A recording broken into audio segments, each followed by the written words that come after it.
Good afternoon.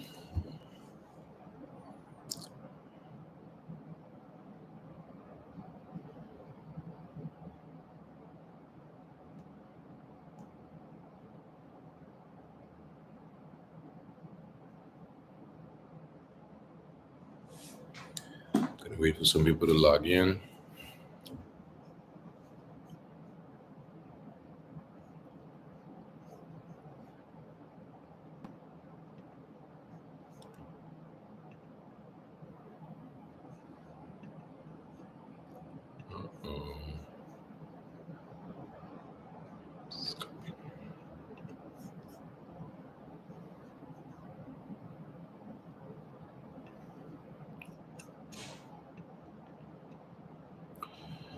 I'd like to start off by saying a happy Mother's Day to all the mommies out there today.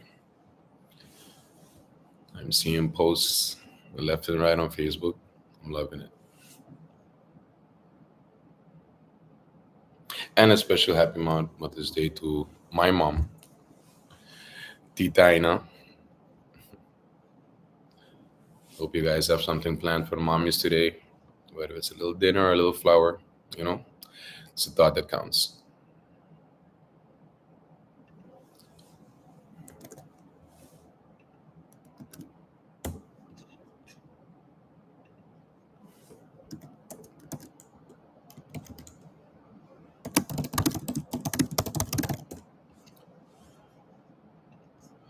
Well, I'm going to give you guys a little update on the last week in Parliament. Of course, it was carnival season, so the stream has been a little off.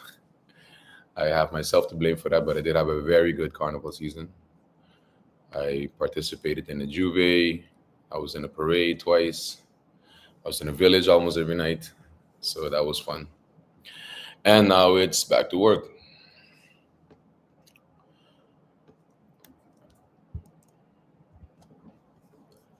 Let me see.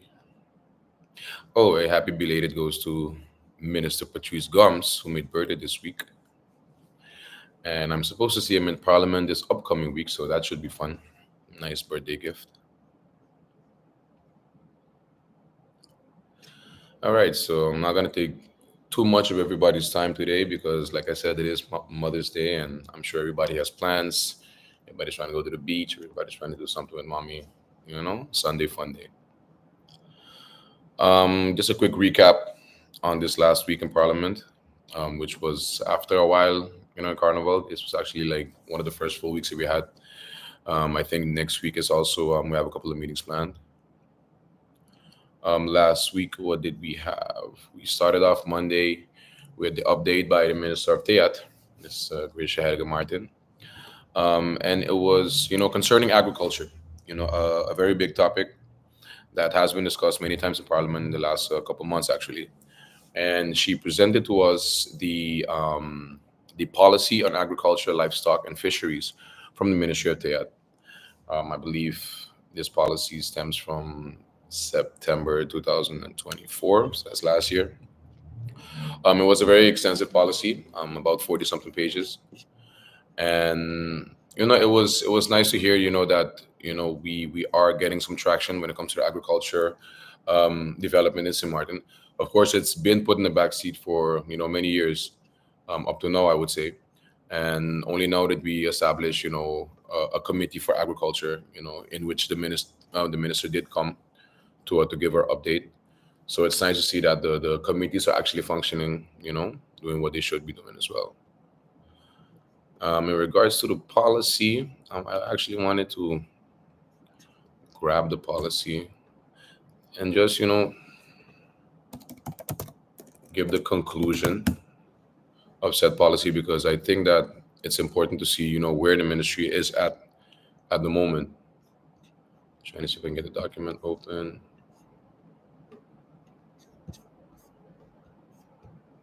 Yeah, so the conclusion reads as follows. It talks about St. Martin being a small, island within the Dutch kingdom, and the difficulties that we have when it comes to agriculture. We have a limited landmass, of land that we can actually develop towards agriculture. We have a high vulnerability for climate change. We have occurring natural disasters, the hurricanes, etc. We have external economic shocks. Let's just look at the U.S. now, for example. So we are heavily reliant on the food import, and that's a single economic sector that we are heavily dependent on, and that's kind of like where the issue is at. To be a country is to try to be secure and sustainable, and in order to do so, you need to be able to have local food production up to par, and not only that, but also livestock, fisheries, etc. We went to Seba a couple of weeks back, for the SSS cooperative, the St. Martin Seba Stacia cooperative, something new that we are starting. And in that, in that trip, we got to go and see some places in Seba, and one of them, was what they were doing with agriculture over there, hydroponics, etc. And we had to drive all the way up in the hill. And for a small island such as Seba, they're being pretty progressive, to my opinion. And I think that if we just put our heads together down here, that we can actually get something going. But for now, what the policy is, concluding is very simple. The policy recommends key investments in infrastructure, primarily in the Department of Agriculture, which I think we are busy with now, but also to support the institutions like, for example, a farmers market, a seeding center. Um, Also, we needed to focus on legislation and policies, in order to help the farmers and the fisher folks comply, with international food safety standards, etc. Because to get onto the market, there are, certain things that you would have to, accomplish first, locally before you can even get to that. So, yeah, I think this should be a joint venture between the ministries of Romi, VSA, TEAT, justice, and also education as well, because how do you start this if not by the youth, and to get them into this? Because if we want, our farmers to be active within the next 10, 20 years, then they need to start learning about agriculture from now. So there were some questions asked to the minister in that meeting, and I think she came back Friday. Friday I was not there, but she came back Friday with the answers, and I believe the meeting was closed. That was the first meeting that we had this week. On Tuesday, we had a committee meeting for the ad hoc Parliament building, for the new Parliament building. This was a closed door meeting, so I can't really divulge too much information of what transpired in the meeting.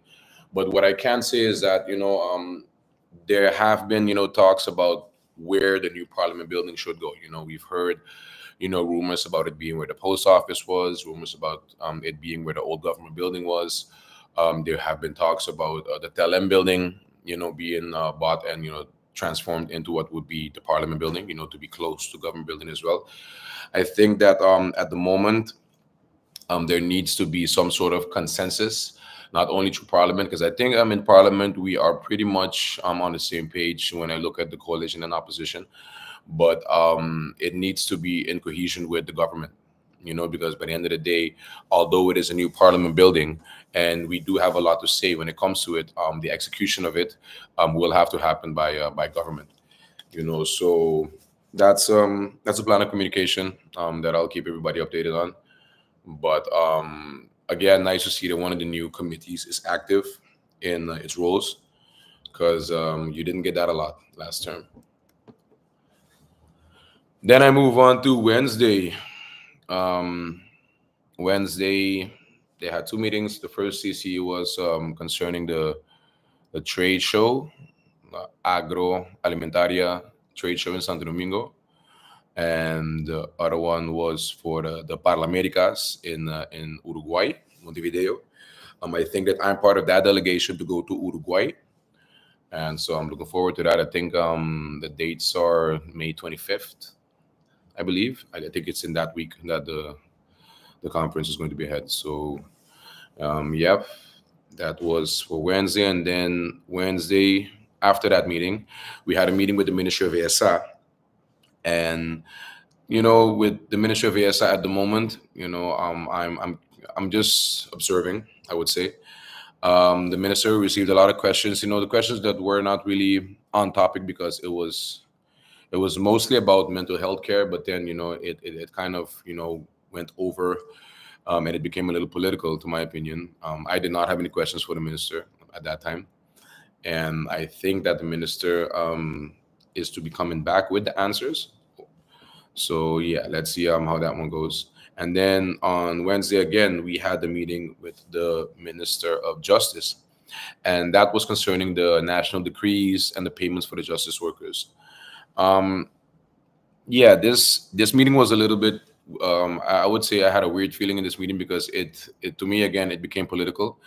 It became a sort of back and forth between the current minister and the then minister of justice, MP Lewis, who was sitting in the tribune with us, and it became semantics about decrees having errors or people having objections to decrees. I believe MP Shamira Roseberg, she pointed out that that distinction has to be made. If a decree has errors, that's not the same as somebody actually having objections, which is bezwaar to a landsbesluit. So it kind of became a little confusing, I would say, especially for the public, because they were speaking about batches and then batch 1 to 6 and then 6 to 12, and then there was another batch and then the batches had to be sent back. Um, at this point, I think that to sum it best, I think that the process just needs to continue, and we need to stop politicizing, these things, because like MP Mayor said, behind every batch, so to say, and I would say behind every lunch slide, there's a family. And I think that that's kind of been put in the back seat, when it looks like when we're looking at who is to blame and whoever and what Minister Natalie Tackling is doing, and what former Minister Linda Lewis was doing, and then what the minister before that, Anna Richardson, was doing. By the end of the day, the priority has to be to just fix what's going on with the justice workers, because it's not only the justice workers, it's also the court of guardianship. I had one question in this meeting, and it was concerning the court of guardianship, and this is because at the moment they're not currently in the Liol. So although some persons working at the court of guardianship have a loan specialite, for them to, for example, transfer to another ministry within government, to the Ministry of VSA, for example, that they would have to resign. And if you have a loan specialist as a civil servant, once you get placed over to another ministry, you're in itself the dienstverband. You're still working for government. So if you were permanent, for example, then you should, stay permanent. So that was kind of like my question, because it's, we're very focused on the police, but the whole justice ministry as a whole, and the fact that they have their own PNO, is causing so many problems, with the function book and etc. And I think that the minister has a very difficult task ahead. But she's a lawyer, and knowing her, she will always try to do it by the book. And I think that that's good, to some extent. But for example, for the court of guardianship, I believe that you need to also look at the people side of it. But that's another discussion to be had. I believe that meeting was also closed.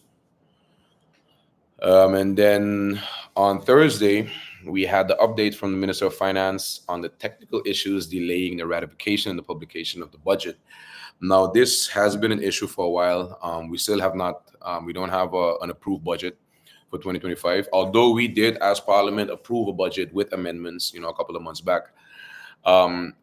When the government, who, after a budget is approved, the government then has to grab all of the amendments that were passed in the budget, all the motions, the amendments, and incorporate them into the budget to get the end text.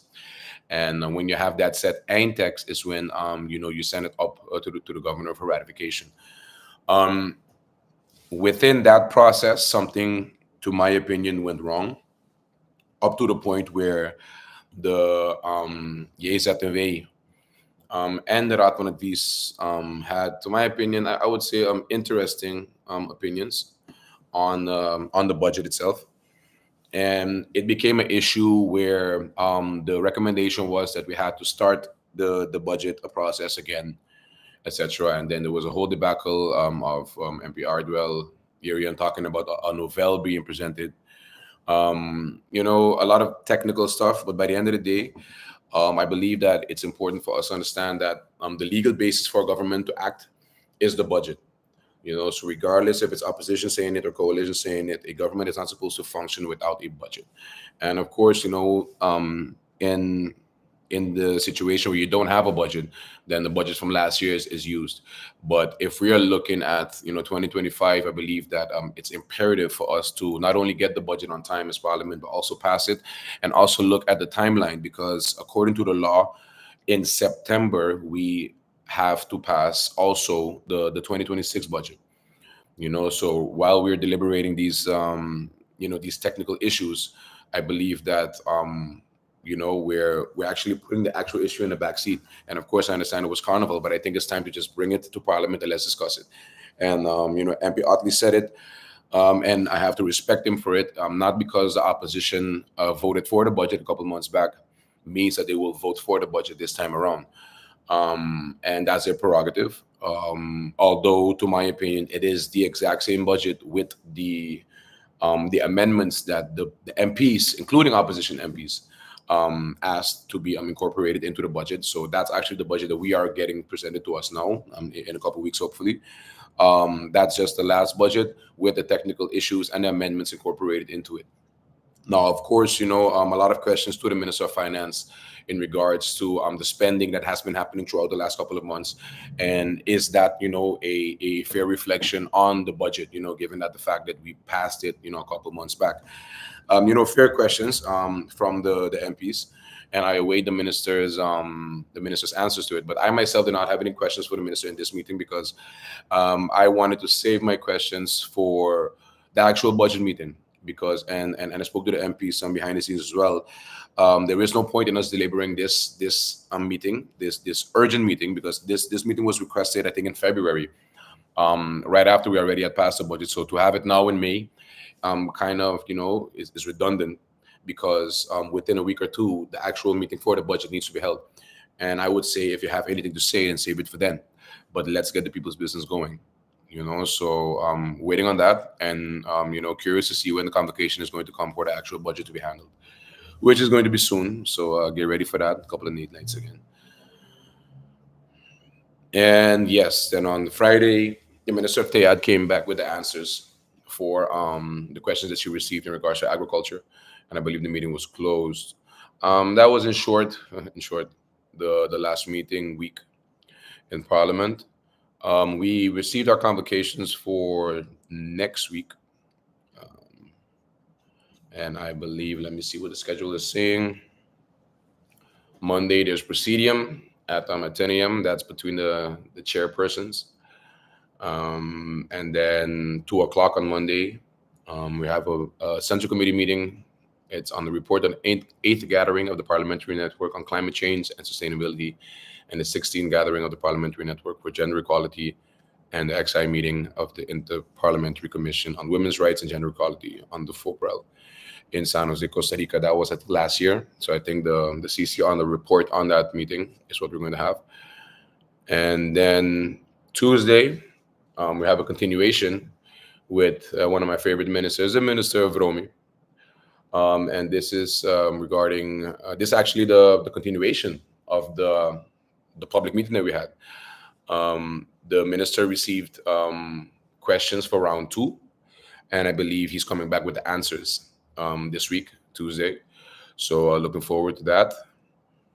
And on Wednesday, we have a committee finance meeting, still to be confirmed by the Minister of Finance if she's going to be there. And the topics are the current status and the timeline of the national tax reform process, so tax reform, and the operational condition of the tax office. That's also an agenda point for the CC meeting, the CF meeting, the committee finance meeting for Wednesday. And then also on Wednesday, we have a committee AZ meeting, a committee for the general affairs. And this is the agenda point is the status update on the respective themes of the country packages. Well, that's going to be fun. So yeah, an update, I guess, from the Prime Minister in regards to the country packages and how far we are, in our own obligations. And then on Thursday, at 2 o'clock, we have the same meeting from this week that we had with the Minister of Finance, in which questions were asked. She's coming back next week Thursday with the answers on said questions, and then hopefully we can close off this meeting and then actually call the actual meeting with the budget, and let's get the budget going. And then next week, Friday, Parliament is participating in SXM Doot. So, look out for your MPs, across the island, doing their charity work and, having fun, taking some pictures. And yeah, I believe that's it for next week as well. IPCO that was supposed to be in June has been postponed to September, most likely because of the elections that we just had in not only Aruba and Curacao, but also what's really happening politically in Holland as well. So we'll look out for that one around September. And yeah, I believe that was it for my update. Let me check the chat, see if we have any questions. I don't believe so. Well, guys, again, happy Mother's Day. You know, Special shout out to all the mommies out there. You guys stay safe on this Sunday, and I'll catch you guys next week.